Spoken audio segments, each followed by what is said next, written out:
Sejam bem-vindos a mais uma conversa do ciclo de conversas Consciencializa-te.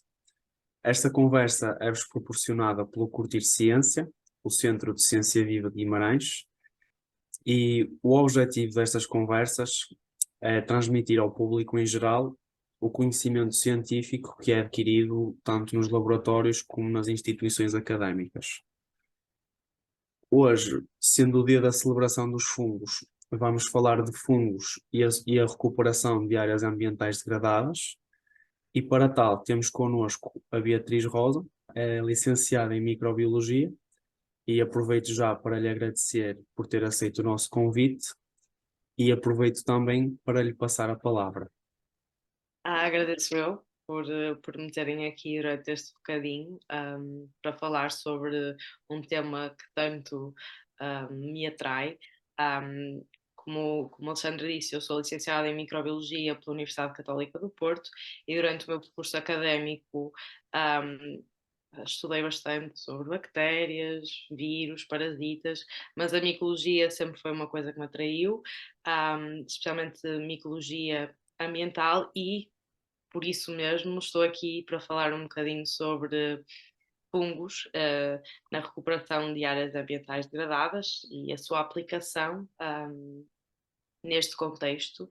Um, para tal, vou falar um bocadinho sobre a aplicação destes micro-organismos uh, na recuperação destes ambientes. Quando eu falo disto, normalmente damos o nome de biorremediação, e como vou dar um ênfase na aplicação fúngica, uh, dentro da biorremediação podemos então falar assim da micorremediação, e também mais tarde falarei um bocadinho sobre fitorremediação, que é um tipo de biorremediação com plantas, mas estas, quando estão em associação com um fungo, e lá está, aqui vamos rever como é que todos estes processos podem ajudar a recuperar todas estas áreas ambientais, todos estes ecossistemas. E é E, este o tema que eu trouxe aqui hoje. e quando nos fala então de áreas ambientais degradadas, eu acho que é importante para os nossos ouvintes também perceberem o que é uma área ambiental degradada. Claro que sim. Atualmente, nós, quando ouvimos degradação ambiental, temos sempre uma ideia do que poderá ser, mas penso que consigo explicar assim de forma simples, porque de certa forma há mais do que se lhe diga, porque, como sabemos, atualmente a humanidade é confrontada com um grave problema a nível de manutenção e recuperação dos ecossistemas, uma vez que, à medida que a humanidade evolui, a degradação ambiental vai evoluir paralelamente. Assim sendo, e como todos sabemos, a comunidade científica tem vindo, no decorrer dos anos, a alertar para a necessidade de estabelecer uma relação harmoniosa entre o ser humano e os ecossistemas, e a degradação das áreas ambientais ocorre quando esta relação não tem harmonia, e ocorre por ação natural ou antrópica, quando uma área ambiental tem as suas características originais alteradas para além do seu limite de recuperação, por processos físicos ou processos químicos. E estes processos podem ser, como eu disse, de origem natural ou antrópicos, e levam à perda de capital e à perda de funcionamento do meio natural. Um, E peço desculpa interromper, mas o que é que pretende dizer com isso de perda de capital e perda de funcionalidade? uh, Exatamente. O que é isto da perda de capital e o que é isto da perda de funcionalidade e o que é que está relacionado com a degradação ambiental? De facto, a degradação ambiental pode ser feita de duas grandes formas, assim, de forma abrangente. Quando falamos sobre a perda de capital, estamos a falar sobre a perda de porções físicas do ambiente. Por exemplo, os solos, por desflorestação ou por urbanização, quando falamos, por exemplo, da biodiversidade, sobretudo vegetativa, por exemplo, com o uso da monocultura ou a introdução de espécies invasoras. Também podemos falar sobre retenções de água, por impedimento dos processos naturais de erosão e utilização excessiva destes recursos. Então, aqui falamos sobre perda de capital, a perda de produção. Quando falamos sobre perda funcional, falamos quando os processos que ocorrem fazem com que dentro destes ambientes as funções biológicas e as interações biológicas sejam perdidas e podem derivar da poluição dos solos, do ar e da água e que afetam, lá está, por consequente, sempre a biodiversidade e a produtividade vegetal e os regimes hídricos dos ecossistemas, afetando sempre o ecossistema. O facto dos ambientes terrestres estarem sempre a sofrer gradualmente e continuamente estas alterações prejudiciais pode significar um colapso total dos ecossistemas. E o que é que este colapso trará? Consequentemente, a perda de vida animal, vegetal e também humana. Por isso, grande parte destas alterações nós sabemos que têm origem na atividade humana e por isso desenvolveu-se, ou fala-se muito hoje em dia da teoria económica dos ecossistemas, que visa a procurar soluções para minimizar os impactos humanos no ambiente, porque o ser humano precisa do ambiente para sobreviver, então mesmo de modo económico, então criou-se esta teoria em que vamos tentar balançar o que utilizamos do ambiente e o que podemos dar ou podemos recuperar. E lá está, temos que tentar procurar soluções para minimizar estes impactos no ambiente, restaurando a estrutura e as funções dos ecossistemas e tentamos minimizar o impacto das perturbações ou até mesmo tentar revertê-las de modo a permitir a continuação da humanidade. E é neste contexto que introduzimos a biorremediação. É uma técnica que consiste na utilização de diferentes micro-organismos, fungos, bactérias, de modo a degradar os contaminantes presentes no meio, transformando-os em produtos com baixa ou nenhuma toxicidade. Pode ser feita de várias formas, por bioestimulação ou bioaumentação, e pode ser também realizada in situ ou in situ. Ou seja, temos aqui uma grande gama de formas de fazer esta biorremediação. Peço desculpa. Quando a Beatriz fala de in situ ou ex situ, o que é que pretende dizer? Ok. Quando eu falo de biorremediação in situ, eu normalmente este termo significa que a biorremediação é feita no local onde houve a contaminação. E quando falo ex situ, é quando a biorremediação, este processo é feito fora do local onde houve a remediação. Ou seja, normalmente, quando, por exemplo, estamos a falar de solos, houve a contaminação no local e quando o solo é transportado para um outro local para fazer a biorremediação, lá está, aqui é um exemplo de biorremediação ex situ. Quando realizamos a biorremediação no local onde houve a contaminação, é biorremediação in situ.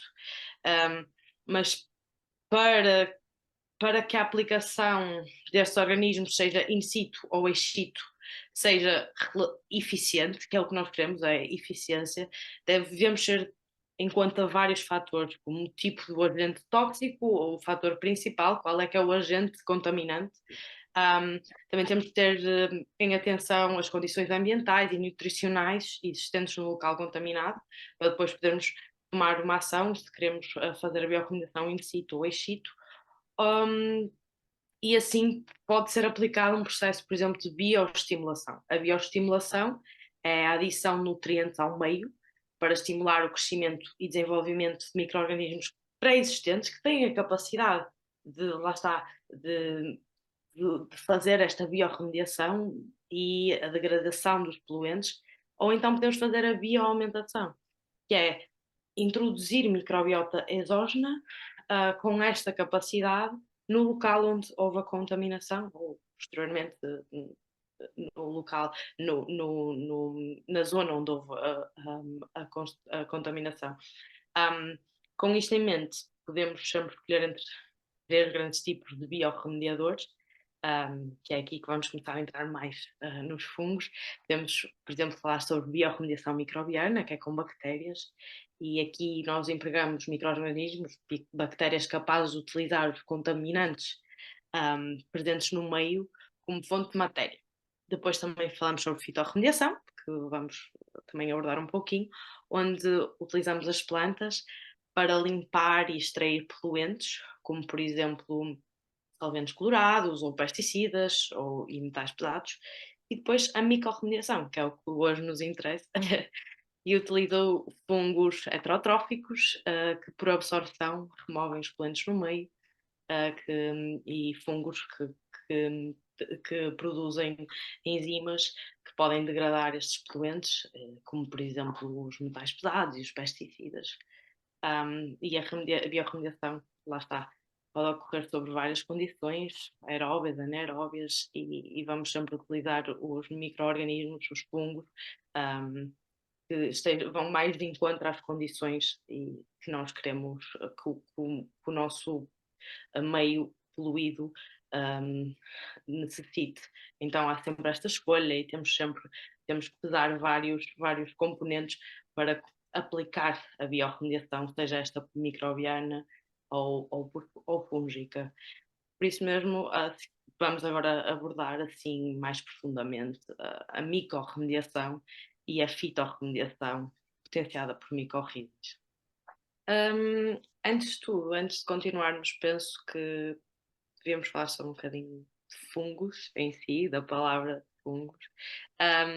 Quando falamos de fungos, englobamos numa só palavra micro-organismos como as leveduras, os bolores, fungos e as suas frutificações, que todos conhecemos, os cogumelos.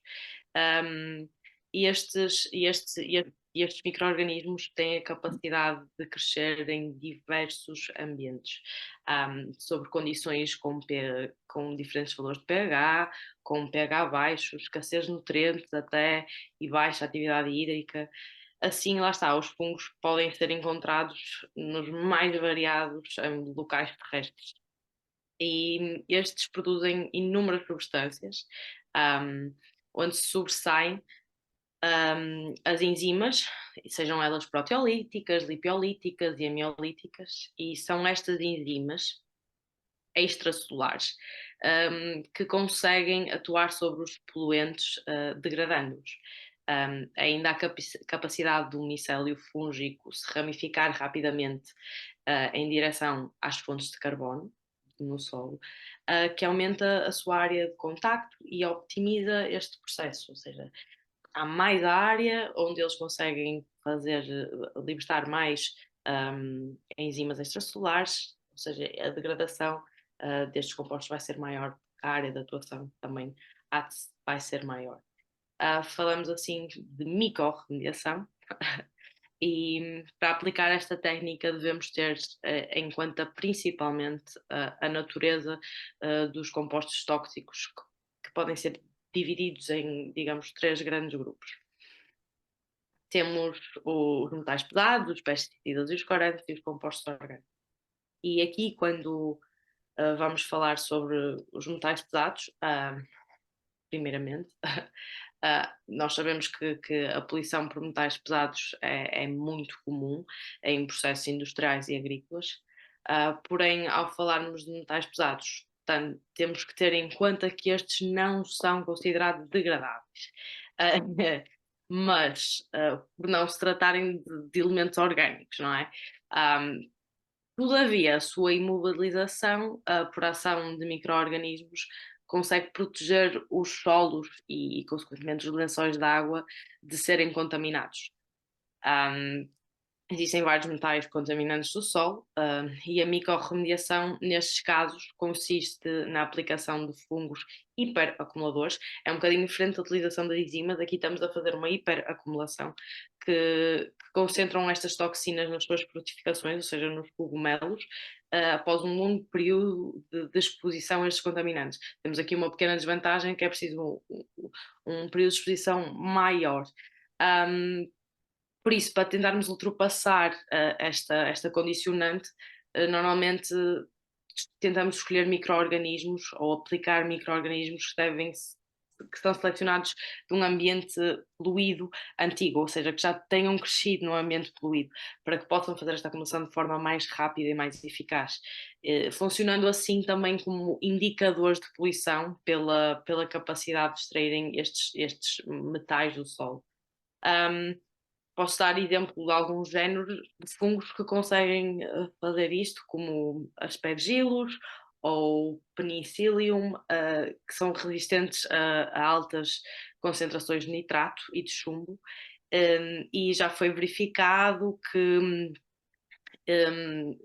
quando inoculamos especialmente aspergillus, em meios contendo sulfato de ferro, ou zinco ou mesmo cobre, que são contaminantes dos solos, estes apresentam um crescimento vegetativo e esporulação, que significa que realmente se conseguem reproduzir e quantos mais cogumelos assim, quantos mais fungos tivermos no solo, mais acumulação irá haver destes metais pesados.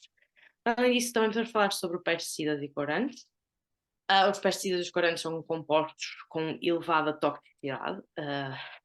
Sabemos isto do nosso dia a dia, ouvimos falar muito sobre pesticidas e a sua utilização, e sabemos que eles permanecem no meio ambiente durante longos períodos de tempo devido à sua estabilidade química. Neste caso, para a degradação destes poluentes, são muitas vezes utilizados fungos que, graças à presença de enzimas, lá está, não específicas, como as peroxidases, degradam facilmente estes compostos. O estudo da biorremediação de pesticidas corados, como as dioxinas, tem gerado resultados muito promissores na aplicação de diversas espécies de fungos. Esta tecnologia provou ainda ser eficaz na remoção de corantes como a nigrosina ou a verde-malaquia, por exemplo, com Aspergillus niger. Aspergillus é um género que tem vindo a ser amplamente usado na remoção tanto de metais pesados como de pesticidas e corantes. Depois, os compostos orgânicos são outro tipo de poluentes. Os fungos, como nós sabemos, são agentes decompositores de matéria orgânica, por forma natural, de um ecossistema, e lá está, secretam estas enzimas e ácidos que criam ligações orgânicas, como a celulose ou a fibra vegetal, muito semelhante a diversos poluentes orgânicos, podendo ser assim eficaz na degradação de hidrocarbonetos aromáticos pela ação das enzimas, que incluem, por exemplo, a ligina peroxidase e a lacase. Verifica-se que a biodegradação por estes fungos apresenta grandes taxas de degradação. Talvez houve um estudo em que comparou a taxa de degradação, por exemplo, de uma bactéria com um fungo específico, e realmente verificou-se que a degradação era maior quando fazíamos a aplicação de um fungo em vez da bactéria. Mais tarde, mais estudos realizados tanto na degradação de compostos aromáticos como na degradação de petróleo e fenóis, foram obtidos bons resultados pela aplicação de fungos, por exemplo, do género Penicillium, Clodosporidium, Fusarium e mesmo Aspergillus. E tudo isto, todos estes tipos de degradação e todos estes géneros, os produtos que são criados pelas várias ações de degradação, podem ser eles próprios valiosos a nível económico e científico, como as enzimas excretadas e as frutificações do crescimento de fungo, como os cogumelos, e tornam o processo de biorremediação ou de remediação ainda mais lucrativo, por assim dizer.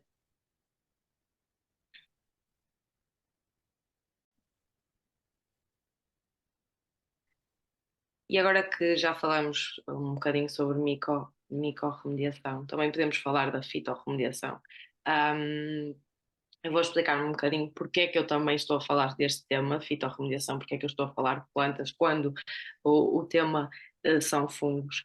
Pois bem, antes de tudo vou só dizer, a fitorremediação permite a descontaminação in situ do solo, dos sedimentos e água, utilizando como agentes de descontaminação as plantas, e pode ser aplicado em solos contaminados com substâncias orgânicas e inorgânicas.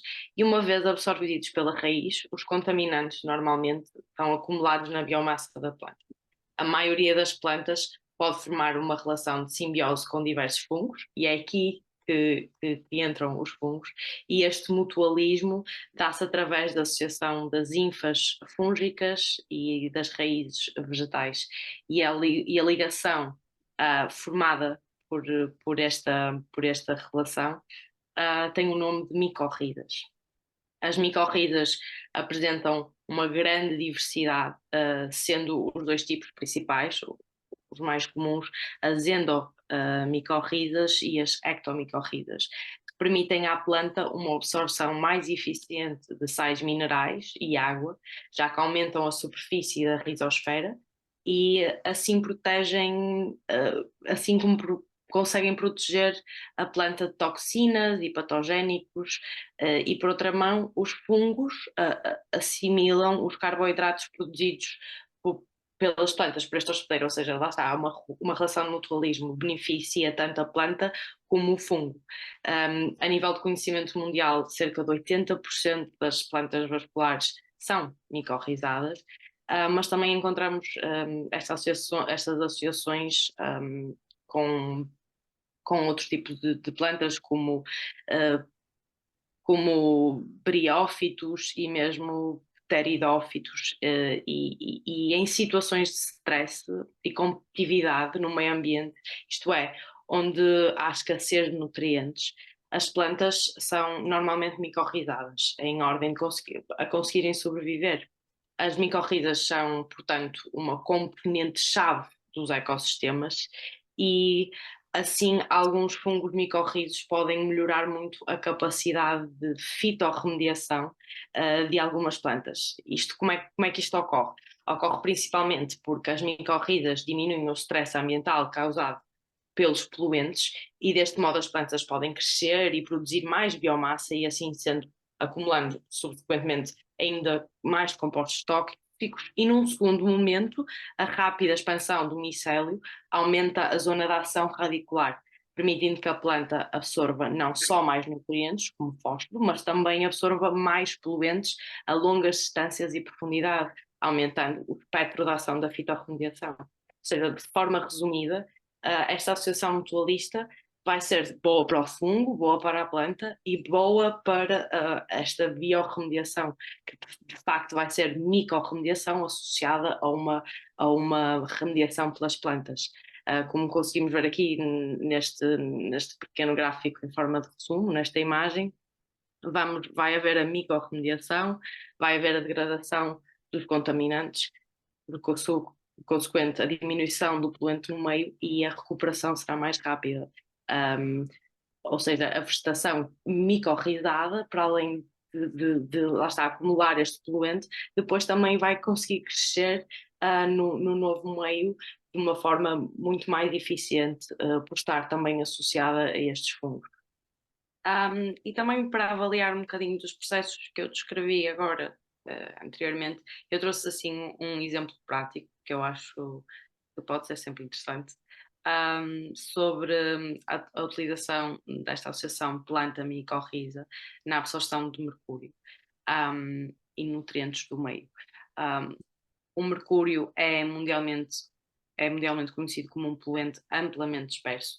O mercúrio presente na água e nos sedimentos constitui a principal preocupação, uma vez que se encontra numa forma altamente tóxica e pode ser absorvido facilmente pelos animais. Após ser absorvido pelos animais, pode entrar então na cadeia alimentar humana e os efeitos para a saúde estão relacionados com a quantidade ingerida, mas a principal preocupação é o efeito deste metal pesado nos fetos e em crianças. A exposição ao mercúrio pode ter consequências graves e duradouras no desenvolvimento do cérebro e do sistema nervoso dos bebés, podendo afetar a memória, a linguagem, a atenção e as capacidades cognitivas em geral. Posto isto, este estudo que eu trouxe aqui é um estudo ambiental realizado em solos nas proximidades de uma antiga fundição de mercúrio, onde há uma produção de milho, ou seja, conseguimos ver aqui qual o problema, uma antiga fundição e a produção de milho, que lá está, pode entrar na cadeia alimentar humana, e foi aplicado um fungo, as micorrizas, em associação com o milho, para poder ver se conseguimos aqui mobilizar este contaminante. De facto, este estudo demonstrou que a micorrização afeta a mobilidade do mercúrio do solo à raiz, assim como a absorção da mesma. Primeiramente, descreveu-se que nas plantas inoculadas com fungos e em meio contaminado foi observada uma densidade vesicular mais alta quando comparando as mesmas plantas em solos não contaminados. A grande produção destas estruturas de armazenamento normalmente está associado a condições ambientais de stress, que neste caso foram criadas pela presença de mercúrio nos solos, e indicam que as plantas inoculadas com micorrizas estão mais adaptadas às concentrações altas de mercúrio, já que foi observado a presença destas estruturas em plantas micorrizadas. Graças a esta adaptabilidade, foi comprovado que a contaminação do solo com este metal não resultou em efeitos drásticos na perda de biomassa em plantas micorrizadas, ou seja, continuou a haver uma boa produção de milho, já que a micorrização aumentou a concentração de clorofilas, indicativo de um papel protetor da micorriza contra as toxinas, a toxicidade do mercúrio. Este mecanismo de proteção apenas é possível porque as endomicorrizas aumentam, lá está, não só a mobilidade de mercúrio no plano solo, raiz e planta, mas também a absorção de nutrientes em solos contaminados com estes metais, porque estes solos normalmente carecem de nutrientes minerais essenciais para o crescimento e reprodução normal das plantas. Assim sendo, conseguimos ver a diminuição do stress ambiental e assim o aumento da biomassa, mas de um maior espectro de absorção deste nutriente que foi retirado dos solos e acumulado em zonas inferiores da planta, ou seja, não afetando diretamente o milho em si. Neste caso, lá está, as plantas inoculadas desempenharam tiveram um desempenho significativamente melhor, uma vez que foi aumentada, lá está, a absorção de nutrientes minerais, tanto em substratos contaminados como não contaminados, e houve um aumento da biomassa da planta. Observou-se também ainda que em plantas não micorrizadas, o mercúrio induziu perturbações significativas na absorção dos nutrientes minerais. Então, ou seja, agora, em retrospectiva a tudo que a Beatriz nos ensinou até agora, que conclusões é que os nossos ouvintes podem tirar?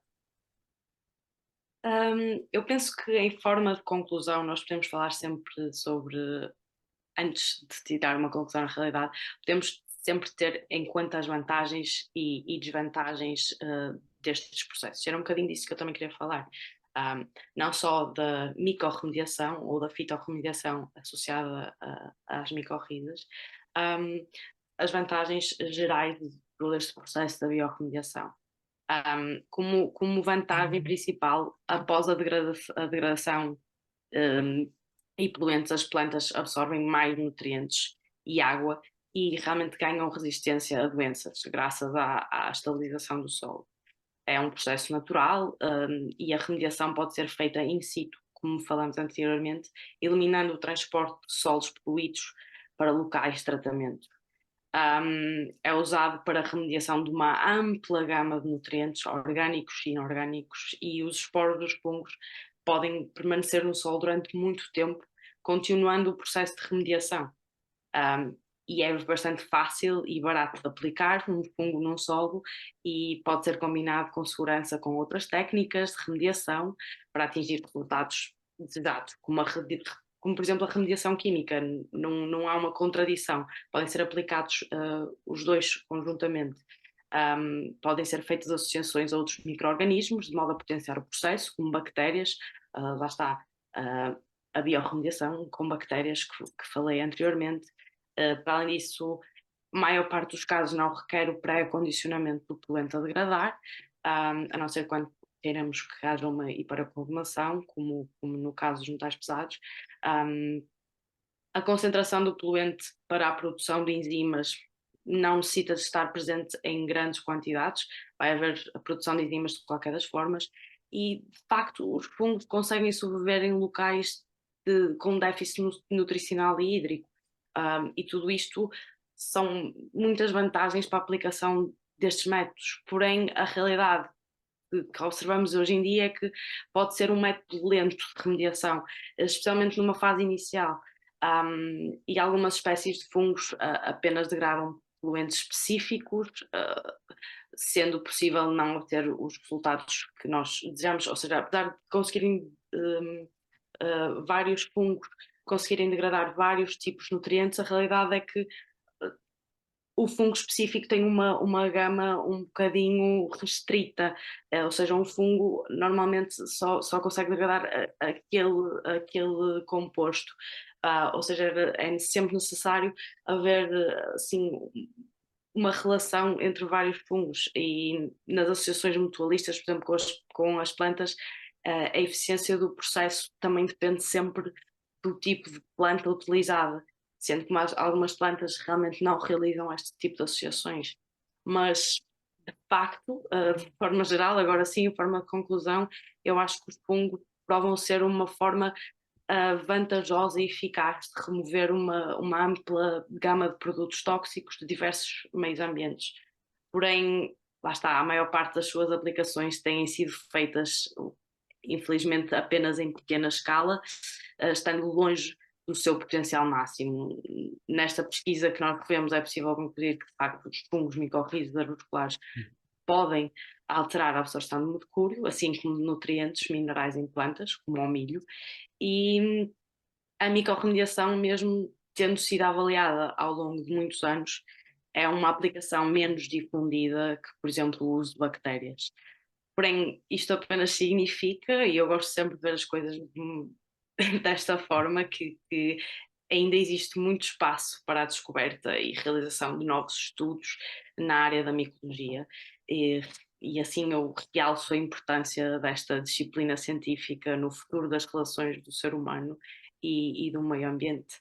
E penso que é uma forma bastante boa de acabar este dia da celebração dos fungos com esta nota de que realmente ainda há muito que descobrir e há muito que evoluir nesta área da micologia, e espero que tenham achado tudo isto que eu falei, todos estes temas, um bocadinho de forma geral, interessantes e que vos tenha criado alguma curiosidade em relação a esta área da biologia. Pronto. Vamos dar então, por fim, esta conversa Consciencializa-te. Queria aproveitar para agradecer à Beatriz por ter aceito o nosso convite. Eu também queria também agradecer ao Alexandre e agradecer também ao Curtir Ciência pelo convite, lá está, e por me ter aqui durante este bocadinho e me ter deixado falar deste assunto que eu tanto gosto, na realidade.